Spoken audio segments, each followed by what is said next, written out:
Então, vamos relembrar a noção de constante de movimento. Suponha que um sistema seja descrito por n coordenadas generalizadas. Essas coordenadas generalizadas satisfazem as equações de movimento do sistema, as equações que determinam como o sistema se movimenta à medida que o tempo passa. Uma constante de movimento é uma função das coordenadas, velocidades e possivelmente do tempo que permanece constante ao longo do movimento do sistema.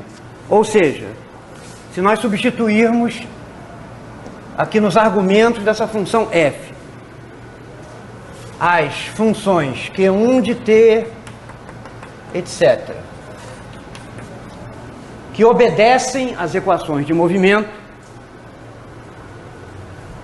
a função do tempo resultante permanece constante. O valor dessa função não muda à medida que o tempo passa. Uma formulação equivalente, ou uma definição equivalente, é a afirmação de que a derivada total em relação ao tempo dessa função f é igual a zero. Só um comentário a respeito de nomenclatura. Além do termo constante de movimento, outros termos sinônimos usados são integral primeira e invariante. Uma integral primeira de um sistema mecânico ou um invariante de um sistema mecânico é a mesma coisa que uma constante de movimento desse sistema mecânico. Esse termo aqui é motivado pelo fato de que, observem, se o sistema tiver várias constantes de movimento, então haverá várias funções das coordenadas, velocidades e tempo que permanecem constantes à medida que o tempo passa. Cada equação desta aqui é uma equação diferencial de primeira ordem, ao passo que as equações de movimento de um sistema mecânico são equações diferenciais de segunda ordem.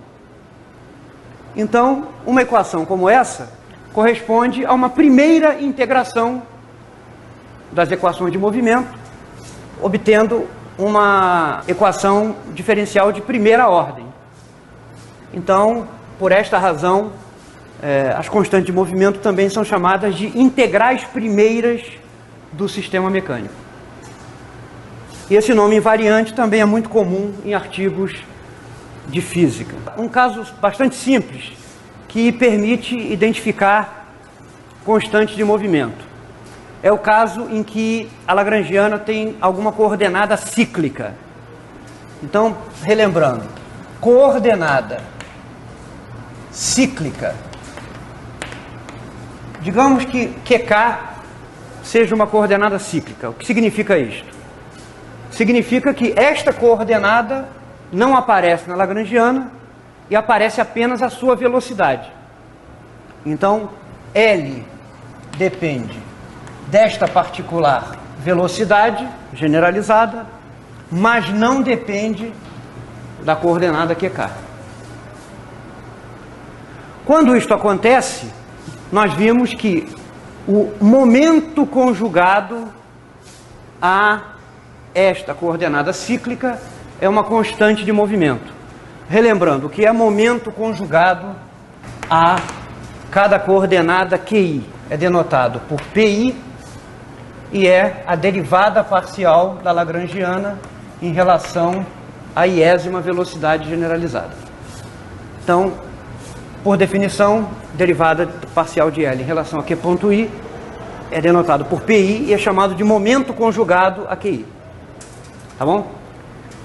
E é uma consequência imediata das equações de Lagrange que, se QK é coordenada cíclica, então